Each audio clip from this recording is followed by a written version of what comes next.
Censé initialement coûter 900 millions d'euros, le projet de la Grande Mosquée d'Alger devrait finalement atteindre quelques 2,5 milliards. De quoi faire réagir les spécialistes, parmi lesquels certains soupçonnent d'importants détournements de fonds.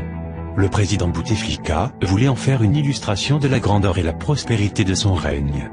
Elle est finalement devenue une source infinie de polémiques sur la manière dont son régime gère les projets structurants et surtout, les deniers publics. Le projet de la Grande Mosquée d'Alger constitue un véritable gouffre financier que certains n'hésitent plus à dénoncer. C'est le cas par exemple de l'architecte Alim Faidi, cité par Algérie Focus, qui dévoile nombre d'anomalies dans ce méga chantier. S'interrogeant sur les véritables raisons du limogeage du directeur de l'Agence nationale algérienne de réalisation et de gestion de la Grande Mosquée, ce professionnel soupçonne d'importants détournements de fonds, et s'en explique. Il démonte, dans un premier temps, un véritable stratagème dans la manière d'attribuer des marchés à un certain coût qui par la suite va exploser.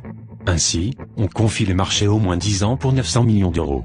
Après avoir conclu les marchés, on évoque un prétexte pour augmenter les prix, souligne-t-il. En l'occurrence, le prétexte concerne le mauvais sol, qui a fait grimper la valeur de ce marché de 900 millions à pas moins de 1,5 milliard d'euros.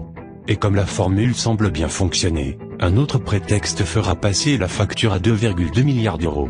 Face au refus des assureurs de couvrir le projet de la mosquée, qu'il compare à la tour de Pise en Italie, qui risque de s'effondrer, la solution ingénieuse trouvée consiste à réduire sensiblement la taille du minaret, chose qui au lieu de générer des économies, fait exploser le budget de 700 millions. L'architecte s'interroge par ailleurs sur le marché de la décoration qui devrait coûter 400 millions d'euros. Selon lui, dans un projet de cette importance, la décoration n'est jamais dissociée du marché principal et son coût aurait dû, par conséquent, être inclus dans le budget initial. Enfin, le spécialiste évoque une autre décision prise par les pouvoirs publics et qui semble suspecte.